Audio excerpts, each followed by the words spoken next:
خۆشەویستانم سڵاوتان لێبێ و بارینتان باش ئەم کاتە و گشت کاتێکتان لەمە کاتێک خۆشتر بێت. خۆشەویستان ئەڵقەیەکی نوێی بەرنامەی ئەمڕۆتان پێشکەشەکەین بێگومان وەکو چەند ئەڵقەی ڕابردووی بەرنامەکەمان قسە لەسەر یادی دامەزراندنێکی نیشتیمانی کوردستانەکەین بەتایبەت کە یەک دوو ڕۆژی ماوە بۆی یادی دامەزراندنێکی نیشتیمانی کوردستان مەتاوی بکرێتەوە. یەکێتی نیشتیمانی کوردستان تەمەنی بێ بە 45 ساڵ. ئەم بابەتە گرنگی پێدەین لەگەڵ ئێوە باسێکەکەین لەگەڵ میوانەکانمانە. باس لە مێژوویەکێتی نیشتیمانی کوردستانەکەین بەتایبەت کە یەکێتی لە سەردەمێکا دامەزرایە خود لە قۆناغێکدا دامەزراکە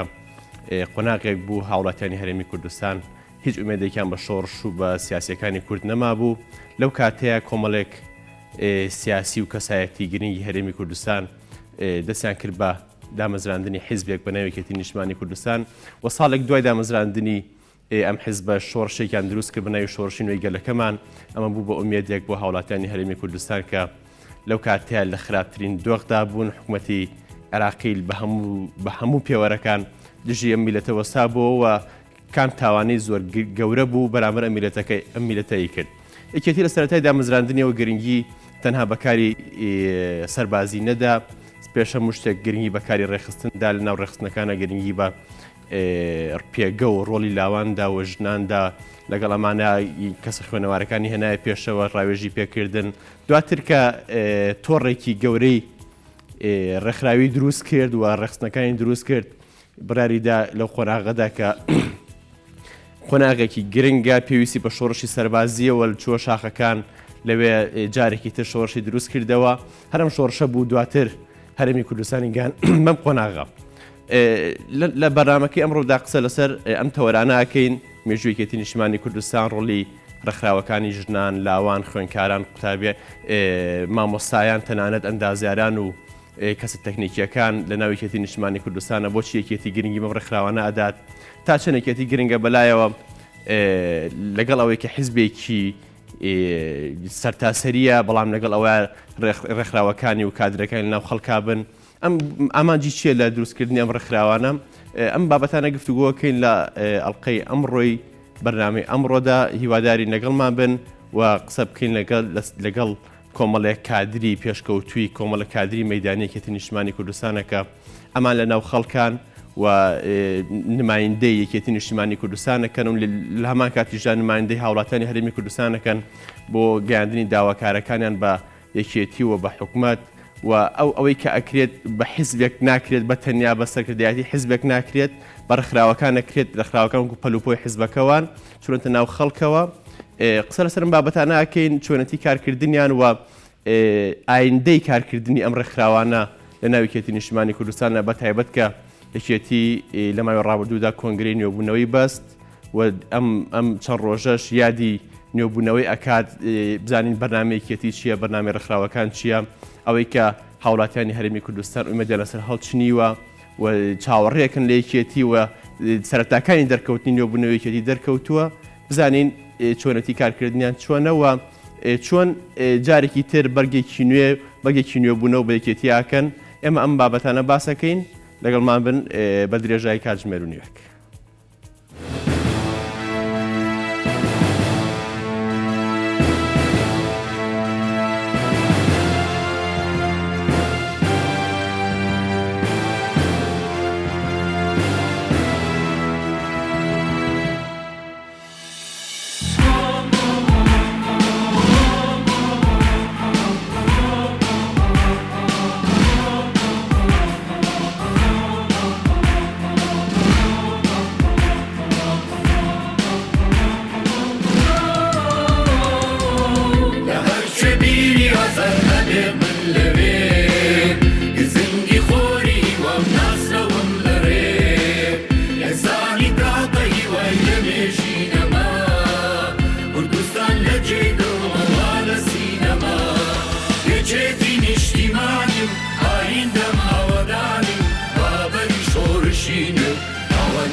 سەفین لە بن دێو یەکێکی لە بن نایە.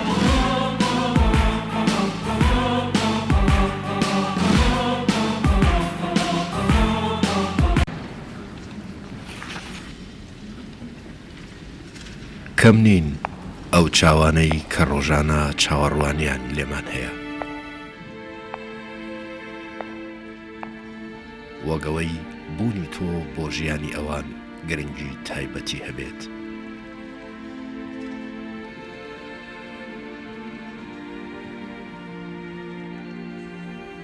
ئێستامان بەرهەمی ڕابردوومانە، نووسینەوەی ئەزموون و یادەوەری ساتەکانی ڕابردوو بە نەمری دەهێڵنەوە. هەموو ڕۆژێک ژیان بە شێوەیەکی جیاواز خۆی نوێیەکاتەوە. کاتێک لە کۆتایی هاتنی کارێک تەواوە بیت، ئەرکێکی تر چاوەڕێ دەکات.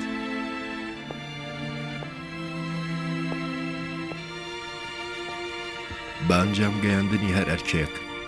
خەباتێکە لە پێناو ئەوانی تردا. شۆڕش وا فێری کردوین کە هەمیشە چاومان لە ئاسۆ بێت. بۆ ئەوەی کاروان بەردەوام بێت، پێویستە بێوچان لە هەوڵابین. ئەوەی ئەیکەین کەسانێک دوای ئێمە تەواویەکەن. لە دوای نسکۆ شۆڕشی نوێ لەسەر دەستی چەند گەنجێکی خەباتجێر هەڵگیرسایەوە. بەهێز و گوڕێکی تازەوە موژدەی بەردەوامی خەبات و تێکۆشان بەگوێی کۆمەڵانی خەڵکدا درایەوە. مەشغەڵانی ئەمجارەی شۆڕش بڕوای ڕەنجدەران و هەژاران بوو. زیندان و وەشکەنجە، پەت و سێدارە سەری پێنەوی نەکردین. کەمبژی و کەڵبژی بووە وێردی سەر زمانی هەمووان. نەسرەوتن تا سەرکەوتن دروشمی شۆڕش و گەل بوو. هاوڕێتی و خۆشەویستی خاک تێکۆشان بۆ ئازادی ئامانجمان بوو.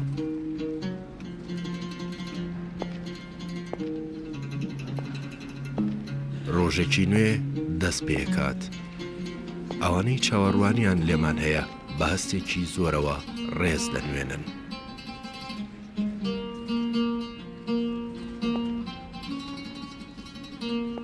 مێژومان لە ناو خەباتدا فێریەوەی کردوین کەنەوەی نوێ بۆ ژیانی داهاتووی گەل جێگەی ئومێد بن.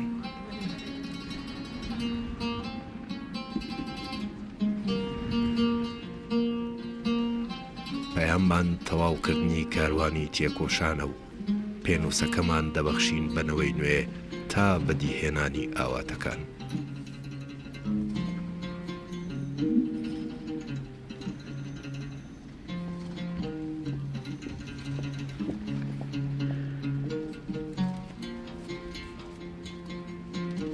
بۆ ئایندەیەکی گەشی یەکێتی با جۆش و خۆشی نەوەی نوێ ئاوێتەی ڕەوتی قاڵبووی خەباتمان بێت. خۆشەویستان، جارێکی سڵاوتان لێبێ. ئێمە لەسەر تەوەرەکانی بەرنامەکەمان بەردەوامین. قسە لەسەر ڕۆڵی ڕێکخراوەکان لە ناویکەتی نیشتیمانی کوردستان ئاکەین. کادرە گەنجەکانمان، کادرە لاوەکان ناویکەتی نیشتیمانی کوردستانە تا چەند ڕۆڵیان پێدراوە و تا چەند شوێندەستیان دیارەوە بۆ خەباتی ئایندە و ئێسایەتی نیشتیمانی کوردستان چۆن کارەکەن. ئەم بابەتە ئەم تەوەرە قساکەین لەسەر ئەم ڕۆڵی لاوان بەتابەت ڕێکخراوەکانی لاوان ناویکەتی نیشتیمانی کوردستاندا بە میوانداری ئەم سێ بەڕێزە. لەگەڵمان بەڕێز شکارستار لێپرساوی سەنتەری ڕێکخراوی ئازادی لاوانی کوردستان لە خانەقینەوە هاتووە میوانمانە. بەڕێز ڕێبین عەلی ئەندامی سکرتایەتی ڕێکخراوی ئازادی لاوانی کوردستان، هاوکات بەڕێز باخان عەدنان ئەندامی سکرتایەتی ڕێکخراوی ئازادی لاوانی کوردستان. زۆر بەخێر بێن. پیرۆزبایی دامەزراندنی ڕێکخراوەکەشتان لێ یەکەن کە بەر لە چەند ڕۆژێک یادتان کردەوە. باخان خان لە تۆ دەست پێەکەم. یەکێتی نیشتیمانی کوردستان سەردەمی شاخە کۆمەڵی ڕێکخراوی دامەزران، ڕێکخراوی خوێندکارانەوە، ڕێکخراوی مامۆستایان، ڕێکخراوی ژنان، کۆمەڵی ڕێکخراوی تر. بەڵام لە سەردەمی خەباتی مەدەنیە و دروستکردنی حکومڕانی و بەڕێوەبردننی هەرێمی کوردستان هات لەگەڵ ئەم ڕێکخراوانەیە کە حیزبەکانی تر ڕێکخراوی لاوانیان هەبوو. یەکێتی ڕێکخراوی ئازادی لاوانی کوردستانی دامەزراند. هەنی ئەو فەراغە چی بوو، ئەو پێویستیە چی بوو کە وای لە یەکێتی کرد لەگەڵ ئەو ڕێکخراوانەدا ڕێکخراوی ئازادی لاوانی کوردستان دامەزرێنێت؟ سڵاوتان لێ بێ، بەیانیتان باش. پیرۆزبایی یادی یەکێتی نیشتیمانی کوردستان و لە هەمان کاتە پیرۆزبایی یادی ڕێکخراوی ئازادی لاوان لە هەموو لاوانی کوردستان دەکەم لە سەرتاسەری کوردستان. بەڵێ لە سەردەمی ئێستا و لە کاتی دامەزراندنی ڕێکخراوە یەکێتی بە پێویستێکی زۆری زانیوە کە ئەم ڕێکخراوانە دابمەزرێنێ بۆ لاوان دیار بۆ ئەو لاوانی کە خوێندکار بوون پاش تەواوکردنی خوێندنەکەیان و هەموو ئەو لاوانەشی کە خوێندەوار نەبوون بۆ نمونە لاوی دەرەوە کاسب بوون هەموو ئەو لاوانی کە لە کوردستانە هەبوون پێیان باش و ڕێکخراوە دامەزرێن بۆ ئەم لاوانە بووی کاتە فەراخەکانیان ئەو کاتانی کە هەیەە لەم ڕێکخراوەدا بەکاری پیشەیی سەرفی بکەن دیارە ڕێکخراوی ئازادی لاوان چەند بەشێکی هەیە لاوان کە هاتوون بەشداریان کردو بوونەتە ئەندام لەم ڕێکخراوە هەریەکان و دابەش بوون بەشداریان کردو لە کۆمەڵە چالاکی جیاوازە بۆ نمونە شێوە کارمان هەیە هونەرمەندمان هەیە میوزیکژەنمان هەیە وەرزشکارمان هەیە یعنی لە زۆربەی بوارەکانە لاوان خزمەتی بە گەنجان کردووە ئەم ڕێکخراوە کە دامەزراوە هەموو بەشەکانی فەرامۆژ نەکردووە لە هەموو بەشەکانە لاوان هاتوون و خزمەتیان کردووە ینی قسەکە ئەوەیە کە ڕێکخراوەکانی تر بەتابەت ڕێکخراوی لاوانی حیزبەکانی ڕەنگە نەیانتوانین وەکو پێویست ئەنی وێنەی لاوانی هەرێمی کوردستان بن بۆ ئەوەی پەیامەکانیان یەک بخەن و پەیامەکانیان بگەێنن کاک ڕێبین ئێمە لای تۆ ڕێکخراوی ئازادی لاوانی کوردستان وەکو ڕێکخراوێک کە خزمەت بە لاوان کاویکردنی نیشتیمانی کوردستان لەسەر فەرمانی جەنابی مام جەلال دامەزراند ئەنی توانی بگێتە شار و شارۆچەکانی هەرێمی کوردستان یانە خزمەتەکانی پەرشوبڵاو کرد دەستخۆش بەیانیتان باش پیرۆزبایی لە سەرجەم سکرتاریەت و تەنفیزی و هەروەها سنتەرەکان و سەرجەم ئەندامانی ڕێکخراوی ئازادی لاوان دەکەم پیرۆزبایی 45 ساڵەی دامەزراندنی یەکێتی نیشتیمانی کوردستان کە بە دروشمی نوێبوونەوە و نوێبوونەوە لە هەموو ئەندام و لایەنگران و هەموو سەرکردایەتی یەکێتی و هەروەها هاوسەرۆکان دەکەم دیارە ڕێکخراوی ئازادی لاوان لە 26 پێنجی 1999 بە بڕیاری ڕەوانشاد جەنابی مام جەلال کە دامەزرا ئەو کات زەڕوریەتێکی حتمی بوو لەسەر دەستی چەند گەنجێکی خۆبەخش و خوێنگەرمی ئەو سەردەما کە خۆشبەختانە ڕێکخراوەکە توانی لە هەموو شار و شارۆچکەکان لەسەر جەم گوند و تەنانەت ئەگەر شوێنێک گەڕەکێکیش بوو بێ بنکەیەک و بارەگایکی ڕێکخراوی ئازادی لاوانی لێکراوە خۆشبەختانە ئێستاش ئەو گەنجانەی ئەو لاوانەی کە لەو ڕێکخراوە پێگەیشتن توانی لە بوارەکانی ڕۆشنبیری فکر هەروەها ئەو سایکە کۆمپیوتەر زەڕورێتێک بوو لاوانمان فێر بکرێن لە ڕووی زمانەوە هەروەها هاندانیان لە بواری ڕۆشنبیری ئەمە ژوای کرد ڕێکخراوی ئازادی لاوان تەنها ئیش لەسەر لاوی کاسبکار نەکا بەڵکو لاوی بەهرەمەندیش لە ڕێکخراوەکە کۆب بێتەوە هەروەها گرنگیان بە خولیا و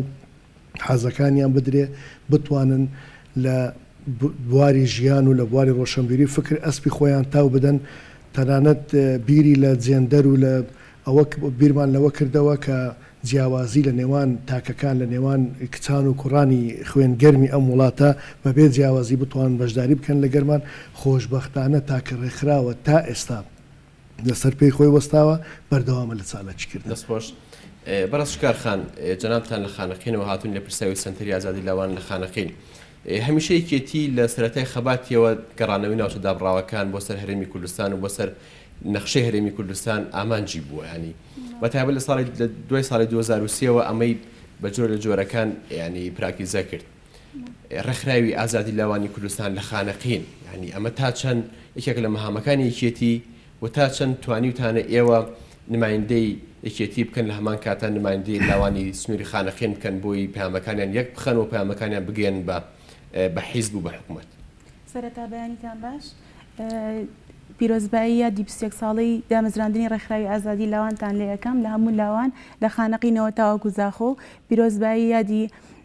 یەکێتی نیشتیمانی کوردستانتان لێ یەکەم و پیرۆزبایی لە هاوسەرۆکەکانمانەکەم دیارە لاوان لە خانەقین ڕۆڵێکی زۆر گرنگیان هەبووە ئێمە وەکو لاوانی خانەقین یەکێتی لە خانەقینە ڕۆڵێکی بەرچاوی داوە بە لاوان لە خانەقینە چەندین کار و چالاکیمان ئەنجام داوە ئێمە وەکو لاوان چەندین گەنجمان پێگەیاندووە لە هەموو بوارەکانتە تەنانەت لای واشمان هەیە بە خۆبەخشانە دێ هەموو ئیشێکەکات و گرنگی زۆریشمانداوە بە لاوان لەو سنوورەدا هەرچەنە ئێمە لە خانەقین کاری باشمان کردو هیوادارم بتوانێت یەکێتی لەم کاتەدا و لەم ساتەدا بتوانین کۆنگرەی لاوانیش ببەستین لاوان دوبارە نوێ بکەینەوە دەستکەینەوە بە چالاکیەکانمان چالاکی باشتریشمان بەدەستەوەی چالاکی باشتریش ئەنجامە دێنێمە باشە هەمیشە لە سەرەتای دامەزراندنی یەکێتی نیشتیمانی کوردستان لاوانی خانەقین ڕۆلی بەرچاویان هەبووە لەناو سەرکردایەتی یەکێتیە لەناو ڕێخستنەکانە لەناو ینی هێزە چەکدارەکانە. بەڵێ. ئێستا ئێوە توانیوتانە لاوانی ئێستا لە ڕێکخراوەکەتان کۆکەنەوەەوە لانی کەم دەنگیان یەک بخەن بۆی چۆن بەشداری بکەن لە کاری حیزبایەتی و کاری کوردایەتی لە خانەکەی. بەڵێ ئێمە وەکو لاوانی خانەقین لاوی زۆرمان هەیە، لاوی خوێنگەرمان هەیە، لاومان هەیە ئیشیان کردو، ئیشی زۆر باشیان کردووە و خزمەتی باشیان بە شارەکە کردووە و لەوەیشە ئێمە دەستخۆشی لە مەڵبەندی خانەقینەکەین، زۆر گرنگی بە لاوانی خانەقین داوە. ئێمە لەوێ چەندین جار داواشمان کردووە، لە سکرتارێتیش داوامان کردووە وتمانە ئێمە ئەوە نییە بڵێن وڵا لاوەکانی ئێمە بیانەوە لە ڕووی مادیە و ئیشکەن و ئەوانە. ئێمە لاوەکانمان هەمیشە خزمەتیان کردووە و هەر خزمەتیشەکەن. زۆر باشە. باخەرخان توانیوتانە ینی بەرنمەیەک سکرێتێکدانێن بۆی کاری ڕێکخراوەیی لە هەرێمی کوردستانە بەتایبەت مۆدلێکی نوێ دروست بکەن لەسەر پەیامەکانی یەکێتی نیشتیمانی کوردستان بۆی کە لاوان ینی بە پێی سەردەم و پێی قۆناغ داواکاریان هەبێ، بە پێی سەردەم و قۆناغەکە پێشکەوتنیان هەبێ لانی کەم شوێندەسیان دیار بێ. بەڵێ دیارە ڕێکخراوی ئازادی لاوان هەر لە کۆن و هەتا ئێستا ساڵانە لەگەڵ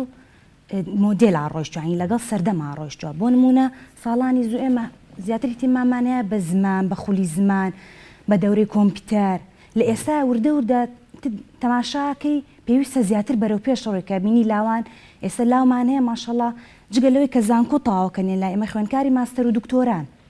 یان لە لای ئێمە ئەگەڕێن بۆ سەرچاوە، لە لای ئێمە یارمەتیان ئێن بۆ دروستکردنی راپۆرت و بەحسەکانیان. کتێبخانەیەکی زۆر باشمان هەیە لە سەنتەری سلێمانی. ینی لەگەڵ هەموو کۆنگرەیەکە لاوان بەرنامەی تازەدا ئەنێنەوانێ بۆ ئەو چەند ساڵی کە کۆنگری تازە ئەکرێ. یعنی ئێستا ئێمە چەند ساڵە کۆنگرەشمان نەکردو، بەڵام هەر بەرەو پێشچوین ساڵانە نوێبوونەوەمان کردووە. یانی شتی زۆر باشمان کردو. زۆربەی ئەندامەکانمان خوێندکاری زانکۆ پەیمانگاکانن لە لای ئێمەشن. یعنی ڕێژێکی زۆر کەم لە ئێستا لاومان هەیە کە نەخوێنەوار بێ. زۆربەی لاوەکانمان هەمووی تەلبەی ماستەر و دکتۆران. زۆر باشە. کاک ڕێبین یەکێتی نیشتیمانی کوردستان ینی وەکو حیزب کۆنگری نێوبوونەوەی بەست و ئێستاش یادی نێوبوونەوە ئاکات بە دروشمی نێوبوونەوە و بینیوشمان ینی سەرەتاکانی نێوبوونەوەی یەکێتی نیشتیمانی کوردستان دەرکەوتووە لە سای سەرکردایەتی کینوێی یەکێتی نیشتیمانی کوردستانە. ڕێکخراوەکان چۆن مامەڵە لەگەڵ ئەم دۆخەیەکەن ئێوە بەشێکن لەو نێوبوونەوەی یەکێتی توانیوتانە لەگەڵ سەرکردایەتی و کاری حیزبیە بە یەک تەوەر بڕۆن، بە یەک ڕەوت بڕۆن، یان خۆت ئێوە بەرنامی جاتان هەیە چۆن هاتوون ینی ئەو بەرنامە سکرێتەکە هەتان بۆ پێشکەوتن و بۆ کاری ڕێکخراوەی هەر لەسەر ئەوواڕ. نوێبوونەوەی یەکێتی تەمان ئاوات و ئامانجی هەمومان بوو. دیارە ئەمە یەکێک بوو لە داواکاریەکانی لاوان چکە یەکێتی خۆشبەختانە ١٧ لە لاو پێک دێ و لە کۆنگرەی نوێبوونەوە شاگرنگی بە هەموو لایەنەکان دراوە. جیلی پێشوو و جیلی ناوەڕاست و جیلی داهاتووشی تایە. شکر ئێمە گەوەی شانازی پێوە دەکەین ئەوەیە کۆنگرەی نوێ و هاوسەرۆکە گەنجەکانمان ئومێدی زۆرمان لە سەریانە بەڕاستی بۆیت بتوانن نەپاڵپشت و هاو کارمان لە کاری ڕێکخراوەیی بۆی ڕێکخراوەکەمان بەرەو پێش بەرین. لاوان ئومێدی زۆریان هەیە، ئیلتیزامی تەواویان هەیە بە قەرار و بڕیارەکانی کۆنگرەوە و هەروەها ڕێکخراوەکەشمان هەموو پەیڕە و پرۆگرامی خۆی لە کۆنگری داهاتووە لەسەر بڕیار و ڕاستپاردە و نوێبوونەوەی کۆنگری یەکێتیدا دەڕێژێتەوە بۆ ئەوەی لەگەڵ هەلومەرج و داواکاری لاوانی ئێستا بگونجێت. چونکە ڕۆژانە شەقام لە گۆڕانکاریدایە، ڕۆژانە داواکاری لاوان گۆڕانکاری بەسەردادێ بەهۆی بوونی تەکنەلۆجیا و هەروەها جیهانگیری ئێستا کە هەیە لاوان تەموحەکانیان داواکارەکانیان دەگۆڕێ. ئێستا ئێمە دامانەوێت داکۆچی کارێکی سەرسەختی لاوان بین بەرامبەر بە حکوومەت، بەرامبەر بە پەرلەمان بۆ ئەوەی بڕیاری نوێ، بۆ ئەوەی چارەنووسی لاوان خۆشگوزەرانی بۆ لاوان دەبێتە کایەوە. لاوێک ئەگەر پیشەوەەر بێ ئەگەر لەسەر شەقامەکان کاری شەرەفمەندانەی خۆی بکات نابێت جیاوازی بکرێت لەگەڵ لاوێکە کە لە شارێکی گەورەیە لە شوێنێکە خۆشبەخت بووە. بتوانین بۆ هەموو لایەک ڕێکخراوی ئازادی لاوان لە سەرەتای دروستبوونیەوە گرنگی بەو شتەداوە. بۆ نمونە زەواجی بە کۆمەڵ، هاوسەرگیری بە کۆمەڵ کاری لە پێشینەی ڕێکخراوی ئازادی لاوان بووە. سولفەی زەواج کە لە کابینەی سەر بە سەرۆکیەکەی داواکاری ئازادی لاوان بووە. ئازادی لاوان لە نیشتەجێی لاوان کە داواکاریەک بوو لە سەردەمی دەستە دروستبوونی دەستەوە بەرهێنان داواکاری لاوان بۆ و ئازادی لاوان ئێمە راپۆرت و هەروەها داواکاریمان هێلەوە بە دروستکردنی ئەو یاریگا بچووکراوانەی کە ئێستا لە شار و شارەکان لاوان سوودی دەبینن بەشی شێرمان بەردەکەوێت لەوەی کە هەر شارێکەکەی بوو بێت داوامان کە ڕێ حکوومەتەوە بۆیان بکرێ و لە ئێستادا بۆ ئایندە دەمانەوێت لە کۆنگرەی نوێبوونەوەی لاوانش کە ئەنجام بدەین ئینشاڵڵا لە چەند کاتی داهاتوو بە جۆرەی گونجان و دانانی بەڕاستی دەمەوێت ئەوە ئاماژە بۆ بدەم دانانی بەرپرسێکی لاو و هەڵقڵاوی ناو کۆمەڵی خوێنکاران لە پسراوی بۆردی ڕێکخراوە جەماوەریەکان کە هەڤاڵ ژینۆخان ئەمەش دەستکەوتێکترە بۆ دەستکەوتی هەنی کۆنگرەی نوێبوونەوەیە لەبەر ئەوەی لاو باشتر لە لاو تێدەگات دەزانێت تەموحی من و داواکاری من و هەروەها ئەو ڕێگریان دەکەوتە پێشم چییە بەڕاستی لە ئێستادا ئەگەر یەکێتی تەمەشا بکەین بۆ کۆنگرە کە بینیمان و قرارەکانی دوای کۆنگرە یەک گوتاری یەکێتی گرنگە بەنسبەت لاوانەوە ئێمە زۆر شانازی پێوە دەکەین یعنی یەکێتیەک بۆ هەمووان یەک تیم بۆ عێراق و بۆ کوردستان ئەوە گەورەترین شانازی و داواکاری هەر هەمومان بووە جگە لەوەش تەمەشا بکەین ئازادی لاوان سەرکردە و کادیری زۆر بەتوانەمان پێشکەشی حزب و پێشکەشی حکوومەت کردووە هەر بە نمونە تەمەشا بکەین لە حکوومەت بەشێک لە وەزیرەکان کادیر و ئەندامی سکرتاری ڕێکخراوی ئازادی لاوان بوون پەرلەمان و سەرۆکی پەرلەمان ئەوانە بەشێک بوون لە دەرچووی ئەو ڕێکخراوە کە بەڕاستی وەکو شانازیەک بۆمان ماوەتەوە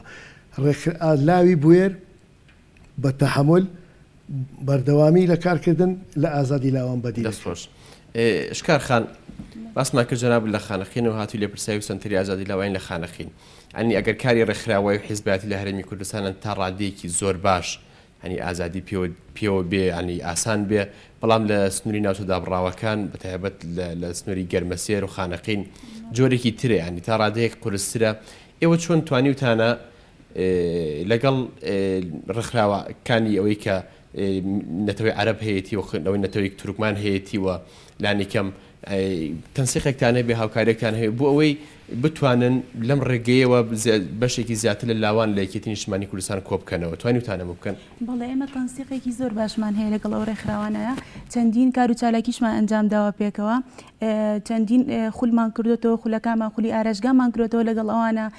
خولی دوورمانمان کردوتەوە خولی وێنەکێشانمان بۆ مناڵان کردوتەوە خولی ئینگلیزیمان بۆ مناڵان کردوتەوە خولی زۆر باشمان ئەنجام داوە لەگەڵیانە و تەنسیقیشمان زۆر باشە لەگەڵیانە ئەوانیش هاوکاری ئێمەش هاوکاری ئەوانەکەین بەردەوام لەگەڵ ڕێخستنەکانی یەکێتیە بەتایبەت کە لە خانەقین مەڵبندێکی گەوری ڕخستنێکی نیشتیمانی کوردستان لە خانەقین هەیە تا چەند توانیوتانە سوود لەمانیش وەرگرن لەگەڵ ئەوە کە سوود لە سکرتارەتی ڕێکخراوی خۆتان وەرگرن بەڵێ بەتاکید ئێمە سکرتارێت زۆر پشتگیری کردوین و مەڵبەندیش هەروە پشتگیری کردوین مەڵبەند پشتگیرێکی زۆر باشی کردوین و بەردەوامیش پشتگیریمانەکات و چی داواکارێکیشمانە بێ جێبەجێەکەن بۆمان دەستخۆش کاک ڕێبین یەکێتی نیشتیمانی کوردستان باسمان کە گرنگی زۆری بە ڕێکخراوەکان دا ئەمەش لە پێناوی ئەوەی کە پەیام و بەرنامەکانی خۆی بگەێنە بە خەڵک لە هەمان کاتە کاردانەوەی خەڵک ببیستیەوە داواکاری و پەیامەکانی لاوانی پێ بگات بۆی کاری لەسەر بکات ئێستا لاوان لەکوێ یەکێتیدا ینی ئەم هەیکەلە تازە یەکێتی تا چەند جێگەی لاوانی تیا بۆتەوە تا چەند ئێوە بەمە ڕازین ئێمە ئۆرگانێکین لە یەکێتی نیشتیمانی کوردستان لە کۆنگرەی چواری ڕێکخراوی ئازادی لاوان بڕیاری ئەوەماندا کە هەموو بە کۆی دەنگ ببینە ئۆرگانێک لە ناو یەکێتی نیشتیمانی کوردستان و خۆشبەختانە لە کۆنگرەی نوێبوونەوەشدا بەڕاستی گرنگی زۆر بە لاواندرا زۆربەی زۆری کادیر و ئەندامەکانمان بەشدار بووین لە کۆنگرە و لە ئێستاشدا لە پەیڕەوی نوێ یەکێتی نیشتیمانی کوردستان بەڕاستی ڕۆڵی لاوان باشە بینین و ئایندەیەکی گەشت هەیە ئیشەڵڵا بتوانین کە هەمومان خۆمانی تێدا ببینینەوە گرنگی زیاتر وەکو پەیام و بڕیارەکانی یەکێتی نیشتیمانی کوردستان دیارە ئەو جارە فۆکەس لەسەر ناوچە دابراوەکان دەبێ وەکو هەڤاڵ شکار باسی کرد خانەقین و کەرکووک و مەخمور و ناوچە دابڕێنراوەکان کە بە زۆر دابڕێنراون دەبێت گرنگی زۆریان پێ بدرێت چونکە لاوانێکمان هەن لەو سنوورە ڕۆژانە لە بەرامبەر مەرگ لە بەرامبەر هەموو ڕێگریەک کار بۆ ڕێکخراوی ئازادی لاوان بۆ یەکێتی نیشتیمانی کوردستان دەکەن کە ئەوە زیێ شانازیە ئێمە نابێ هیچ کاتێک لە بیرمان بچێت و هەروەها گرنگی زیاتر بە لاوانمان دەدەین لە هەموو سنوورەکان هەر لە زاخۆ هەتا دەگاتە خانەقین ئێمە و ڕێکخراوی ئازادی لاوان بنکە و بارەگا و پێگەمان هەیە گەنجی بوێرمان هەیە کە ڕۆژانە پەیامی یەکێتی و پەیامی ڕێکخراوی لاوان دەگەێنێت بە لاوانی ئەو ناوچانەی خۆی و خزمەت دەکات باخان خان لە چەند ساڵی ڕابردووە هەرێمی کوردستان تووشی دۆخێکی خراپ و ئیش خێرانی دارایی بوو دواتریش ئەم مۆزوعی بابەتی کۆرۆناواناتە پێشەوە ڕێکخراوەکان و حیزبەکان و حکوومەتی تووشی ئەزمەی یاخود تووشی قەیرانی دارایی بوو ئێوە کوڕێکخراوی ئازادی لاوانی کوردستان توانیتان بەو ینی داهاتە کەم و بەو بودجەکەمی کە لە بەردەستانە ینی پێگی خۆتان ون نەکەن ڕۆلی خۆتان ون نەکەن وەکو جاران وەکو ساڵانی پێش و وێنە و دەنگ و ڕەنگی لاوان بن بەڵێ دیارە ئێمەش هەر وەکو هەموو ئەوانەی کە باسە کرد بە دەر نەبووین لە مۆزایکە بەسەر یەکێتی و بەسەر کوردستانی شەهابەبوونی کۆرۆناوە بەڵام ئێمە سواز بۆ خۆیانی چەند ساڵیش ئێمە هەر چاوەڕێی کۆنگرین یعنی ئەوەش حاڵەتێکی تری ڕێکخراو بوو کە ئێمە قەیرانی بۆ دروست کردبووین بەڵام لەگەڵ ئەوانەش سواز بۆخوا ئێمە هەر بەردەوام بووین یعنی لاوەکانمان لە هەموو شارەکان بەردەوام بوون لە چالاکی خۆیان ئەگەتەن چالاکێکی بچووکیش بێ لەگە مەڵبەندەکانی خۆیان بوو بێ لەگە کۆمیتەکانی خۆیان بوو بێ هەردانە بڕاون بە بەردەوام هەر خەریکی کار و چالاکی خۆیان بوون لەگەڵ ئەو بودجەکەمە ئێمە ماوەیەکی زۆرانی هەموو بارێکی دارایمان لێ بڕاوە یعنی تەنانە پارەی چاو ئەو شتانەشمان نەبوو لە ناو بارەکانە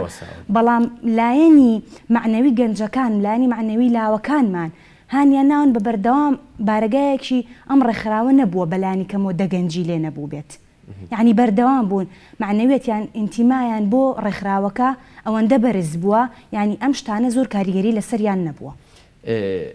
پێشتر باسیەوەمان کردیەوە لە ئێستا ڕێکخراوی ئازادی لاوانی کوردستان خۆلت بەست تەنها لە سنتەری شاری سلێمانی نییە گەشتوتە شار و شارۆچەکانی تر تەنانەت ناحەدورە دەستەکان لە پارێزەکانی هەولێر و دوهۆکیش ئێوە تا چەند ینی ئەو گرنگی بە لاوانی سلێمانی ئەدەن گرنگی بە لاوانی هەولێر و دوهۆک و بۆ نمونە ناوچەدابڕاوەکانی شەدە بەڵێ ئێمە هەتەنیا هەر وەکو لە سلێمانی نین ئێمە لە هەموو کوردستان هەین جا ئێمە بۆ نمونە خراوەکانمان کە لە هەموو شوێنەکان بڵێن بنکەمان هەیە بارەگامان هەیە لە شوێنە بچووکەکان تەنانەت لە لادیەکانیشە ئەوانیش کۆنتاکتیان هەیە لەگە مەڵبەندەکانی خۆیانە بۆ نە سلێمانی لەگە مەڵبەندی سلێمانیە لەگە سکرتارێتە لە هەولێر بە هەمان شێوە یعنی ئەوان تەنها کاری ڕێکخراوەیی ناکەن لە سنوورەکانی خۆیانە لاوان لە پەناکاری ڕێکخراوی کاری حیزبیەکەشیان بەردەوامن یعنی ئەڕۆنە مەڵبەندەکان بۆ ئەوانی ئیشەکەن و کاری ڕێکخراوی خۆشیانەکەن شکارخان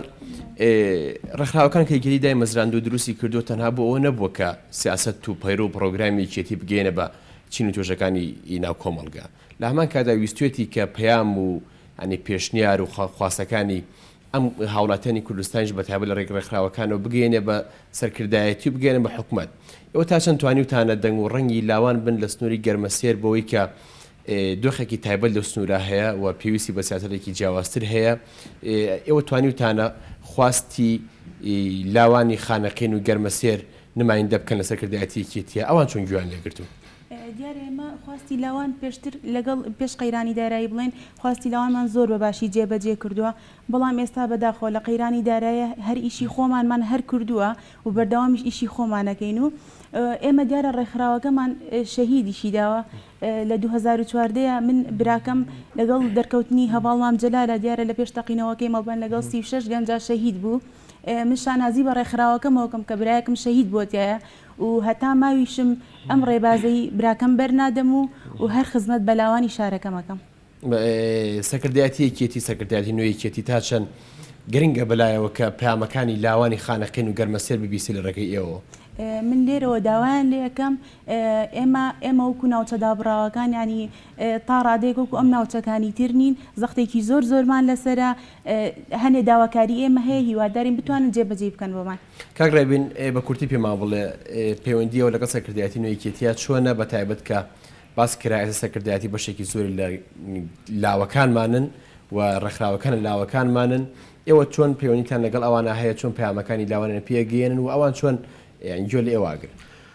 پەیوەندیەکی زۆر هاوتەری بوو هاوڕێیانەمان هەیە لەگەڵ یامەڕاستی کە جێی شانازیە لە هەموو یادەکانمانە کە هەرکەوە وەکو شانازیەک هەواڵ شێخ لاهۆر کە بەردەوام بەشدار بووە لەگەڵمانە لە هەموو یادەکان پیرۆزبایی هەبووە خودی خۆی هاتووە تەنانەت یادی ساڵی پێشومان لە کۆنگرێکی زۆر حساسی لە بەلجیکا بوو تەلەفۆنمان بۆ کرد کاتێکمان زانی بەیانەکەی بەشدار بوو لەگەڵمانە هەر وەکو سپرایزێک بۆ ڕێکخراوەکەمان ئەوە گرنگی کە هاوسەرۆک بێ بۆ ڕێکخراوەکەمان یعنی ئایندا زۆر باشی دەبینین ئێمە زۆر باشە خۆشەویستان ئێمە لە بابەتی لاوان دوور ناکەونەوە ڕۆڵی لاوان لەو ڕێکخراوەکانی یەکێتی نیشتیمانی کوردستانە راپۆرتێکمان بۆ حازر کردوون بۆ ئامادە کردوون دوای ئەوەی کە سواسی میوانە بەڕێزەکان مەکەم لەگەڵمان بەشدار بوون سواسانەکەی پامەکانتان گەشت ئەمە گوێمان لەو راپۆرتای بێت دواتر لە تەوەرەکانی داهاتوە لەگەڵتان بەردەوام بین. گفتوگۆ لەگەڵ گەنجان دەکەم دەمەوێت بزانم داواکاریان لە حیزبەکەی خۆیان یەکێتی نیشتیمانی کوردستان چییە؟ ئەم گەنجە دەڵێت یەکێتی نوێ بۆتەوە بۆیە دەبێت بەرنامەکانی یەکێتی نوێ بێت بە جۆرێک خواست و داخوازی گەنجان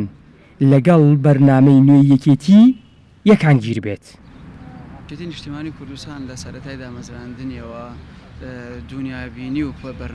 بەرنامە و پرۆگرامی خۆی بۆ یەکێتی وای پێ بکە مەسەلەن گەنجان یەکێتی بە حیزبێکی ئەوە ببینن کە خواست و داخوازیەکانی خۆیانی تیاکۆ بێتەوە گەنجان تموحیان هەیە یعنی گەنجان بۆ گەیشتن بە تموحەکانیان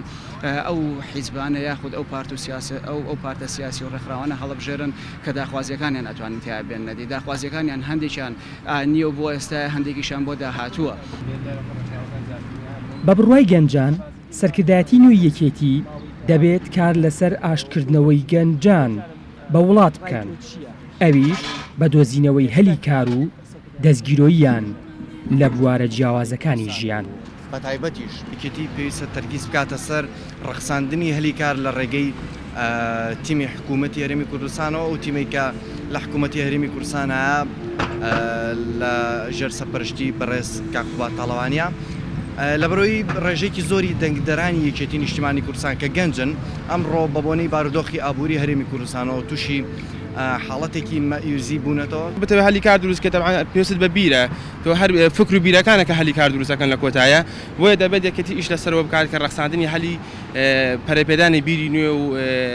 گەنج بە کاملی وەزعەکە بەشداری بکات بۆ نمونە لە هەموو بوارەکانە لە بواری سیاسیە گەنج دروست بکات بۆ چالاکی سیاسی ڕۆشنبیری و ڕووناکبیری و کۆمەڵایەتی و لە کایە وەرزشەکاندا لە کایە هونەرەکاندا بۆی لە عامی بوارەکە ئێمە کادری خۆمانە هەبێت و بیری خۆمانە هەبێت بۆ شێوەش کە ئێمە توانین خزمەت بە گەنجانی ناوێکێتیش بکەین. 45 ساڵە یەکێتی بەردەوامە لە خەبات و تێکۆشان ئێستا کە یەکێتی نوێ بۆتەوە گەنجان و هەموو چین و توێژەکان چاویان لەسەر یەکێتێکی خۆیانە کە وەک هەمیشە فریاد ڕستیان بێت لە باشکردنی ژیانیان. ئاوەڕ عەلیگەلی کوردستان سلێمانی. خۆشەویستان یەکێتی نیشتیمانی کوردستان بە درێژایی 45 ساڵی خەباتی لەسەر دوو تەوەر ئیشی کاری کردو و خەباتی کردو یەکێک لەوانە لەگەڵ تەوەری وخود کاری ڕێخستن و کاری حکومڕانی و کاری چەکداری لە شاخ بابەتێکی تر بەلایەوە گرنگ بۆ کاری دیبلۆماسی بووە. هەمیشە جەنابی مامجلال لەسەر ئاسی عێراق و ڕۆژهەڵاتی ناوەڕاست و جیهانێکێک بۆ لە کەسایەتیەکان کە بە دیبلۆماتێکی زۆر گرنگ و بەرچاو باس کراوەمانەی دەرەوەی یەکێتی و دەرەوەی کورد باسییان کردووە. ئێستا راپۆرتێک حازر لەسەر نامەیەکی جەنابی مامجلال کە ناردوێتی بۆ ڕاین کرۆکەر بابەتێکی مێژوویە و نامەیەکی مێژوویە ئەخێنە بەرچاوی ئێوە.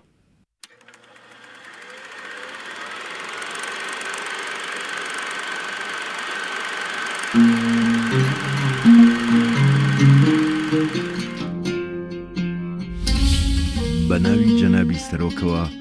دەمەوێت سوپاسی نامەی هاوخەمیەکەت لە دوای هێرشە ترسناکەکان بۆ سەر میلەتەکەمان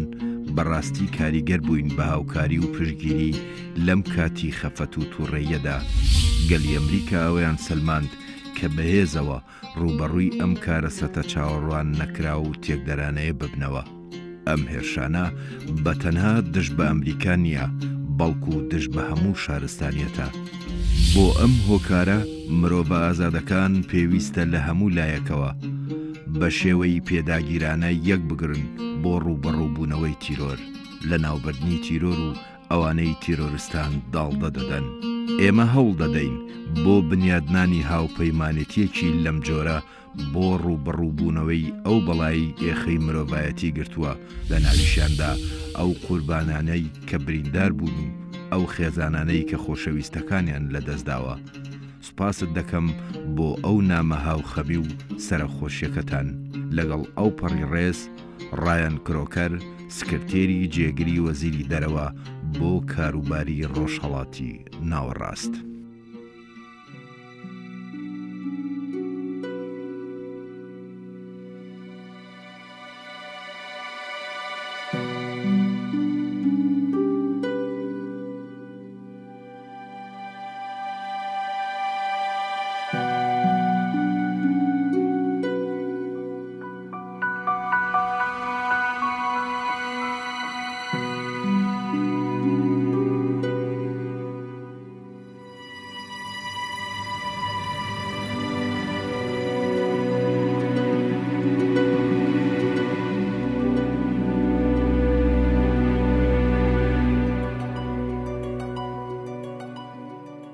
خۆشەویستان جایکتە سڵاوتان لێ بێت تەوەری دوین بەرنامەکەمان قسەکردن لەسەر ڕۆڵی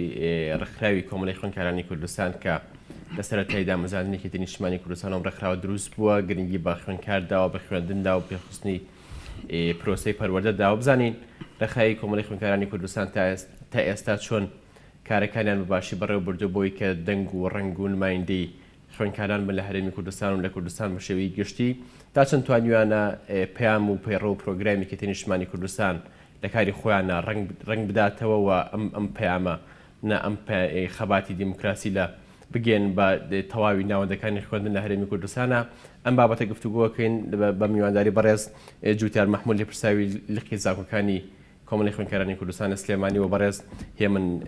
فەریق لە پرساوی لقی ئامادەیەکانی کۆمەڵی خوێندکارانی کوردستان لە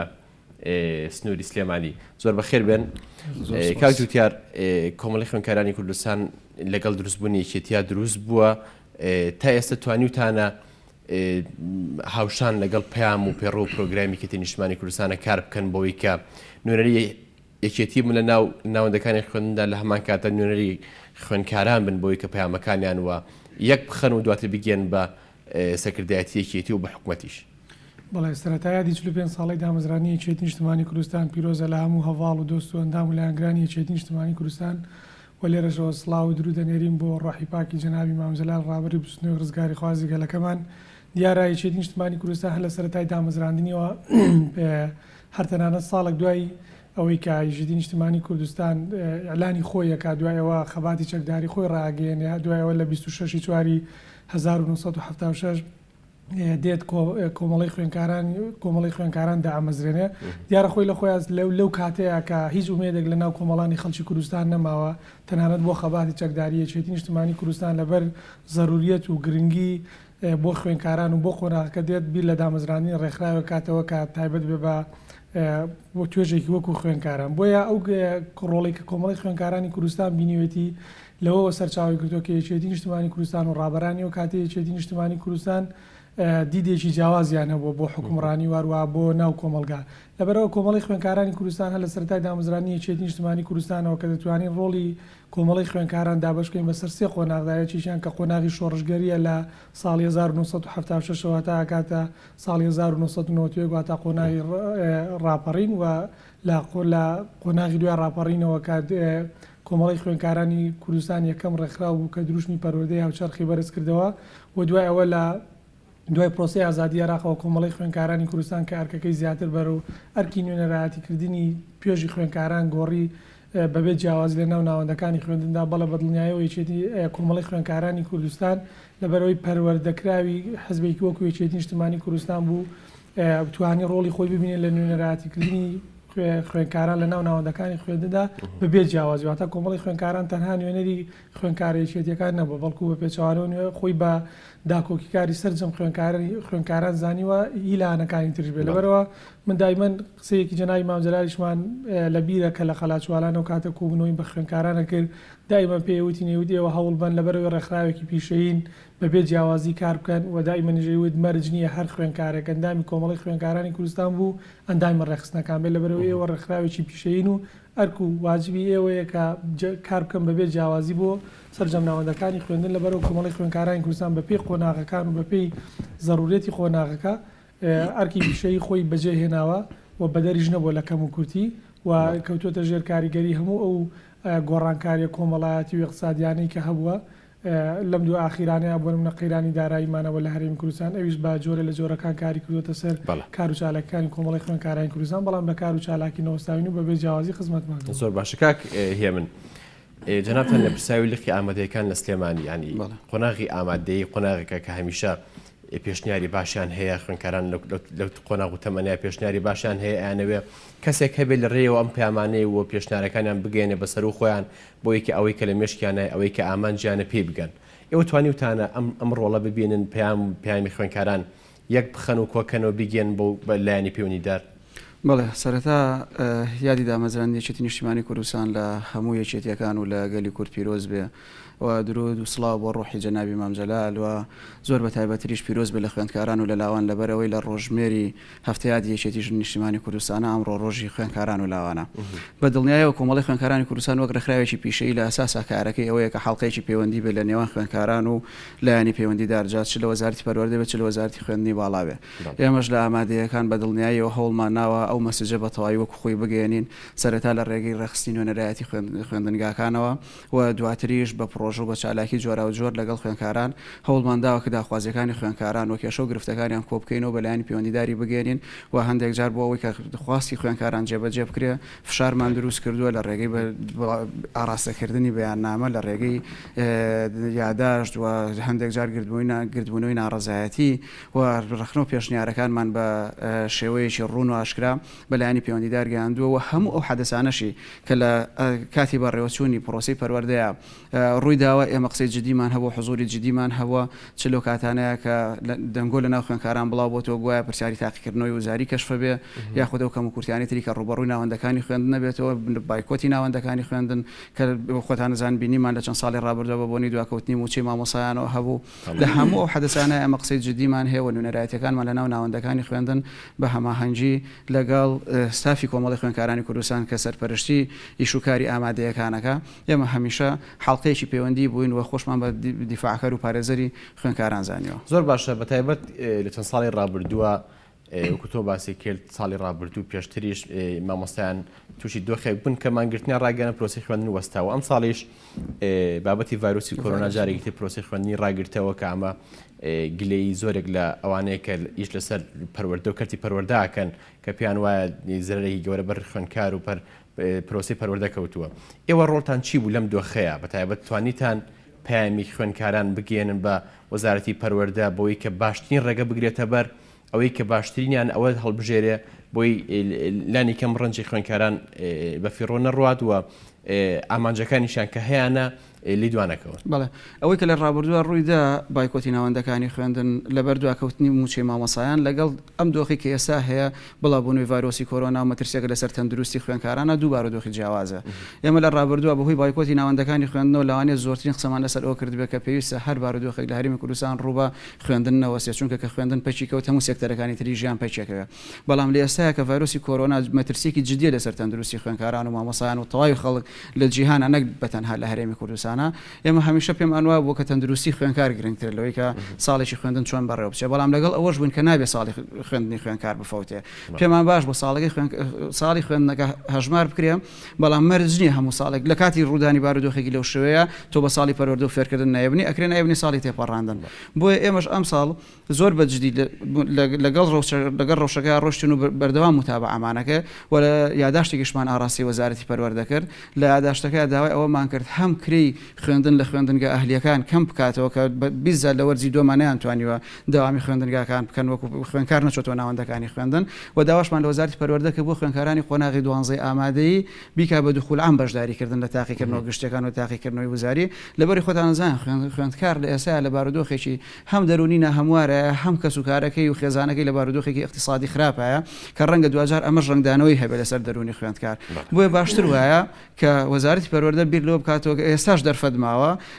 جارێکی تریش ئەبینین مەترسی ڤایرۆسی کۆرۆنا جارێکی ترسەری هەڵداوەتەوە و مەترسیەکە جدیتر بێ لەوانێ لەوەی کە لە چەند مانگی پێشوا بینیمان باشتر وایە کە ناوەندەکانی خوێندن نەکاتەوە بۆ خوێندکارانی قۆناغی 12 ئامادەیشی بکە بە دوخول عام و سەرجەم خوێندکاران بەشداری تاقیکردنەوە وزارەکان بکە بە بڕای ئێمە کە بە یاداشتی ڕسمیش ئاڕاستی وەزارەتی پەروەردەمان کردو وەزارەتی پەروەردە لە ئێستا ئەگەر ئەوە نەکا خەدرێکی گەورە لە خوێندکاری قۆناغی 12 کە دوجاریش ئەم خوێندکارانە بەرەو مستەقبەل و دیاریکردنی ئایندەیان لەسەر کاری ڕێکخراوی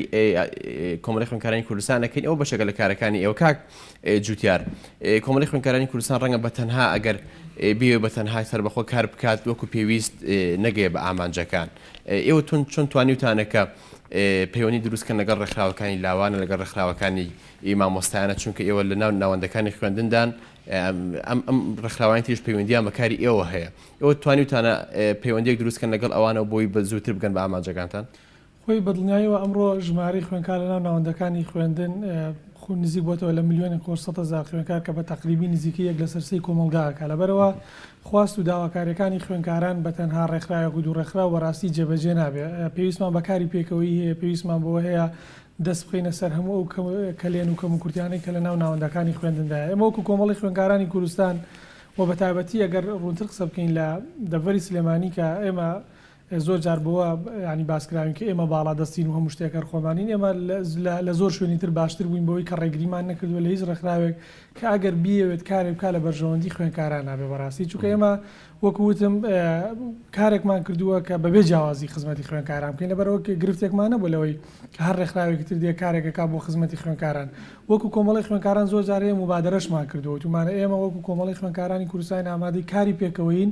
بەڵام هەر نابێ ئێمە ئامادەیەمان تیابێت و بەڵام لە ڕێکخراوەکانی تریش بێن ڕێگری بکەن لەوەی کە کۆمەڵی خوێندکارانی کوردستان کارێک بکات بۆ خزمەتی خوێندکاران بێ بۆ خزمەتی ناوەندەکانی خوێندن بێ بەڕاستی کارەکە بە هەماهنگگی و بە هاوبەشی هەموو لایەکەکرێنێک بە تەنها ڕێکخراوێت بەڵام دووپاتی یەکەمەوە وەکو کۆمەڵی خوێندکارانی کوردستان ئەوەندەی توانی بێتمان چی لە بەرژەوەندی خوێندکارانە بوو بێ بە تەنها خۆمان بوو یاخود لەگەڵ ڕێکخراوەکانی ترا بوو بێ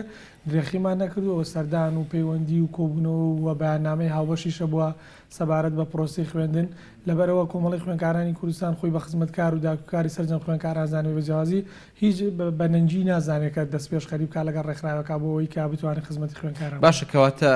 کە سەرکردایەتی نوێیەکێتی بڕیاری نوێکردنەوەی کێتیدا ئێوە تا چەند بەم پەیامانەی سەرکردایەتیەکێتی دڵخۆش بوون و تا چەند ئەو دڵخۆشیی سەرکردایەتیەکێتی بەڕێکخراوی کۆمەڵی خوێندکارانی کوردستان کە هەیەی ئێوە توانیتان لە ئاسیەمەیە وڵا بەتاکی دەشێتی پێیناوەتە خۆناغیشی نوێەوە سەرکردایەتیەکی نوێەوە سیستەمێکی نوێ لە بەڕێوەبردن کە سیستەمی هاوسەرۆکاتیە ئێستا پێڕۆ دەکرێت لە ناوچێتی نیشتمانی کوردستان نەک بە تەنها توێژێکی وەک خوێندکاران و ڕێکخراوێکی وەکو ئێمە کۆمەڵی خەڵکی زۆر لە دەرەوەی یەکێتی نیشتمانی کوردستان ئومێدێکی پیا کردو کام سەرکردایەتی نوێی یەکێتی نیشتمانی کوردستان بتوانێت کارێک بکە بۆ خزمەتی سەرجەمشین و توێژەکانی کۆمەڵگا و بە تایبەتی ئێمە تاکیدمان لەسەرەوە کردوێتەوە گرفتی هەرە گەورەی ئەم وڵاتە ئێستا ئەوەیە کە نەبوونی کارە بۆ گەنج کێ گەنج ئەوەیە کە خوێندکارێکە زانکۆ تەواوە کاتۆچێتە ناو بازاری کارەوە نە لە کەرتی گشتینە لە کەرتی تایبەت ناتوانێت کاری دەست پێ لەبەرەوە ئەرکی ئێستای سەرکردایەتی یەکێتی نیشتمانی کوردستان زۆر قورسا خەڵکێکی زۆر ئومێدی پێیانە بەو هیواین کە لە ئاست مۆحی ئێمە وەکو ڕێکخراوەکە و سەرجەم خوێندکاران بەبێ جیاوازی بن بۆی کە بتوانن کارێک بکەن ئەو ئومێدی کە خەڵک پێیەتی دەرەنجامی هەبێ بۆی بڵێن سەرکردایەتی نوێ توانی کاری نوێ بکات بۆ کۆمەڵانی خەڵکی کوردستان لەگینا گۆڕینی دەموچاوسیە شێوازی سیستەمی بەڕێوەبردنی یەکێتی نیشتمانی کوردستان هیچ نییە ئەگەر خۆی نەبینێتەوە لە خزمەتکردنی سەرجەمچین و توێژەکانی کۆمەڵگا و بە تایبەت خوێندکاران باش کاک هێمن ئەو پشتگیریە معنەوی یەکێتی نیشتمانی کوردستان کە لە کۆمەڵی خوێندکارانی کوردستان یەکات تا چەند ئەمە پاڵپشتێکی گەورەیە بۆ ئێوە تا چەند ئەمە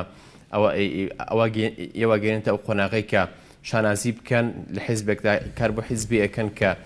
هەمیشە نوێ ئەبێتەوە لە هەمان کاتا کار بۆ چینێک ئەەکەن کە چینی خوێندکارانە ئەوە تێ چینی خوێندکاران ینی ڕۆشن بیرترین چینی کۆمەڵگەن ئێوە تا چەند پشتگیرەکانی یەکێتی ئەوەی زیاتر خسۆت ناو خوێندکاران و لە ناوەندەکانی خوێندندا ڕۆلی زیاتری پێداوە خۆی لە ڕاستیە هیچ ڕێکخراوێک ناتوانێت بەبێ پشتگیری مادی و معنەویش ئیشوکارەکانی خۆی وەکو پێویست ئەنجام بدا بە خۆشحاڵیش و کۆمەڵی خوێندکارانی کوردستان ئۆرگانێک لە ئۆرگانە فەرمیەکانی یەکێتی نیشتیمانی کوردستانە حتمما هەم پشتگیری مادی هەم پشتگیری معنەوی یەکێتی نیشتیمانی کوردستان بۆ کۆمەڵی خوێندکارانی کوردستان و بۆ تێگەیشتن لە کاری کۆمەڵی خوێندکارانی کوردستان ئەمە هەنگاوێکی زۆر باشە بۆ ئەوەی کە کۆمەڵی خوێندکاران زیاتر دەستکراوە بتوانێت هەم داخوازی و خواستەکانی خوێندکار بەلایانی پەیوەندیدار لە حکومەت بگەێنێ و هەمیش خۆی کاری لەسەر بکات بۆ جێبەجێکردنی داخوازیەکانی خوێندکاران خۆش دەزانی لە هەر سیستەمێکە لە هەر مەسەلەن ڕێکخراوێک یاخود لە هەر حیزبێکە پشتگیری دارایی و پشتگیری معنەوی زۆر گرنگە بۆ ئەوەی کە ڕێکخراوەکە وەکو پێویست بتوانێت ئیشەکانی خۆی جێبەجێ بکات زۆر باشە کەواتە توانیتانن لە هەمان کاتدا پەیام و کاردانەوەکانی خوێندکاران لە ناوەندەکانی خوێندندا بگەن سەرکردایەتی یەکێتی بۆ کاری حیزبایەتی و ڕێخستن و بۆ کاری حکومداری بەڵێ بە دڵنیاییەوە چونکە بەشێک لەو داخوازانەی کە خوێندکاران هەیەە دوجار بۆ لەوانەیە بەخێر بشکێتەوە هەم بۆ یەکێتی نیشتیمانی کوردستان هەم بۆ هەرێمی کوردستان هەم بۆ توێژەشی کە پێ ئەوترێ خوێندکار و هەندێک لەو داخوازیانی کە خوێندکاری شەیەتی بەداخەوە حکومەتی هەرێمی کوردستان ناتوانێت بۆیان جێبەجێ بکات لەبەرەوە ناچار ئێمە گەڕێنەوە بۆ یەکێتی یەکێتی نیشتیمانی کوردستان و یەکێتی نیشتیمانی کوردستانیش بە خۆشحاڵیەوە بەرەو ڕووی داخوازیەکانی کۆمەڵی خوێندکارانی کوردستان هاتووە و دیقەتیش بە یەکێتی نیشتیمانی کوردستان لەوانەیە جیاواز لە حیزبەکانی کە زۆرتر لە بایەخ و گرنگی وزەی گەنجان و وزەی خوێندکاران و توێژی خوێندکار تێگەیشت بێ هەر بۆیش کەمتر لە ساڵێک لە دوای دامەزراندنی یەکێتی نیشتیمانی کوردستان کۆمەڵی خوێندکارانی کوردستان دامەزرێنێ کۆمەڵی خوێندکارانی کوردستانیش لە ڕابردوو لە ئێستاشا هەموو ئەو کارانی کە کردوێتی 2004 خزمەتی کۆمەلگا تەنانەت لە سەردەمی خەباتی چەکداری کۆمەڵی خوێندکارانی کوردستان حضوری هەبوو سێ سکرتێری شەهیدی هەبووە باشە ببورە دوایین پەیامی خۆ حەزێکم ببیستم بەتایبەت کە ئێستا یادی دامەزراندنی یەکێتی نیشتیمانی کوردستانەوە ڕۆژی ڕێکخراوەکانی خوێندکاران لاوانێکێتیە دوایین پەیامی تۆ بۆ خوێندکاران لە هەرێمی کوردستان ئێمە کۆمەڵی خوێندکارانی کوردستان بەردەوامین لەسەر ئەو کارە باشانی کە لە ڕابردووە کردومانەوە هیوادارین خوێندکارانیش چاوی ئومێدیان لەسەرمان بێ بۆ ئەوی لە داهاتووە کاری باشتریان بۆ بکەین و هیوادارم یەکێتی نیشتیمانی کوردستان و سەرکردایەتی نوێی یەکێتی نیشتیمانی کوردستان لەو احتیمام و لەو گرنگی کە لە ڕابردووە بۆ کۆمەڵی خوێندکاران هەبووە زیاتری بکەن و زیاتری بکەن لەبەرەوەی کۆمەڵی خوێندکارانی کوردستان بتوانێت پێگەی خۆی زیاتر لە ناوتێژی خوێندکارە قایم بکە و ئومێدی شەکەم کۆمەڵی سەرکردایەتی نوێی یەکێتی نیشتیمانی کوردستان کە چاوی زۆربەی خەڵکی کوردستانی لەسەر بۆ باشترکردنی ژیان و گوزەران و درەخساندنی دەرفەتی کار و ئەو بارودۆخە هەمواری کە هەرێمی کوردستانی گرتووە تێبپەڕێنێ یەکێتی نیشتیمانی کوردستان بە جدی بێتە مەیدان و وەک هەمیشە بەرپرسیارەتیار کە قورسەکان بگرێت ژیانی هێمن لە پرساوی لە قیامەتەکانی زاکۆی سنووری پارێزگای سلێمانی کۆمەڵی خوێندکارانی کوردستان سوپاس دەکەین کاک جوتیار دوایین پەیامی تۆ بە کورتی بەتایبەت لەم یادەیە کە هەمومان ئومێدمان هەیە کە یەکێتی نیشتیمانی کوردستان نوێ بێتەوە نوێ بوونەوەکانی دەستی پێ کردو بەڵخۆی دوجار حیزب و ڕێکخراوەکان ئامرازێکم بۆ خزمەتی کۆمەلگان نەگامانجد وەکو پێشتر ئاماژەم پێدا خەڵکێکی زۆر و بەتایبەتی گەنجان ومێدێکی زۆریان لەم سەرکردایەتی نوێ یەکێتی نیشتیمانی کوردستان هەڵچنیوە بەڵام هیوادارین ئەمە بەکردار ببینین بەکرداری خزمەتکردن و بەرەو پێش بچوونی کۆمەلگا بەکرداری ئەوەی کە دەرفەتی کار بۆ گەنجان و لاوانی ئەم وڵاتە زیاتر بەڕەخسێندرێ و زیاتر گرنگی بدرێ بە ڕێکخراوی کۆمەڵی خوێندکارانی کوردستان بۆی بتوانین ئێمە بە پیشەیانەتر ئەرکەکانمان جێبەجێ بکەین چونکە بەبێ پشتیوانی یەکێتی نیشتیمانی کوردستان ئەم سەرکردایەتی نوێی یەکێتی نیشتیمانی کوردستان ئەرکی ئێمەش قورس دەبێت بەرەوەی هیوادارم هاوکار و هەماهنگمان من بۆی کە بتوانین ئەرکی ڕاستەقینی خۆمان ڕست جوتیار محمود لە پرساوی لە خیزانەکانی کۆمەڵی خوێندکارانی کوردستان سوپاس دەکەین زۆر بەخێر بێن خۆشەویستان کۆتایمان بە تەوەرەکانی ئەمڕۆی بەرنامەی ئەمڕۆ هێنا قسەماکە لەسەر نوێبوونەوەی یەکێتی نیشتیمانی کوردستان کە بێگومان ینی سەرەتاکانی دەرکەوتون دەستی پێ کردووە زانیمان وە گوێبیستی میوانەکانمان من بۆی کە نوێبوونەوەی یەکێتی ناوڕێکخراوەکانیشە دەستی پێ کردووە و بەردەوامە تا ئەڵقەیەکی تروسبینی هەموو لایەکان لە خۆشییا بن.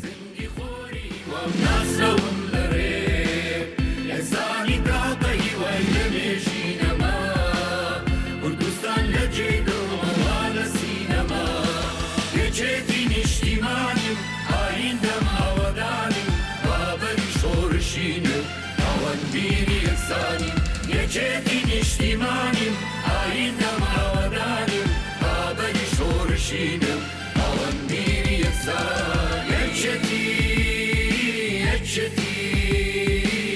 یەکێتی نیشتیمانی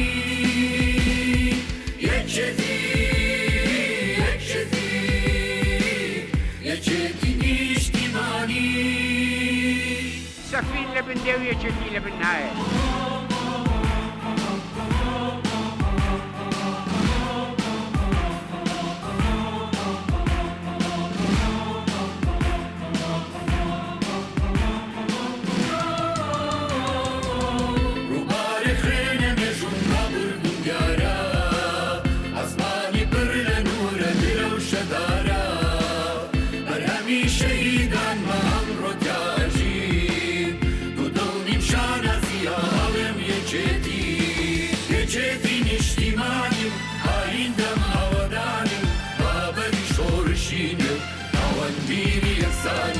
یەکێتی نیشتیمانیم ئایندەم ئاوادارم بابەری شۆڕشینم ئەوەندبیری یەکسان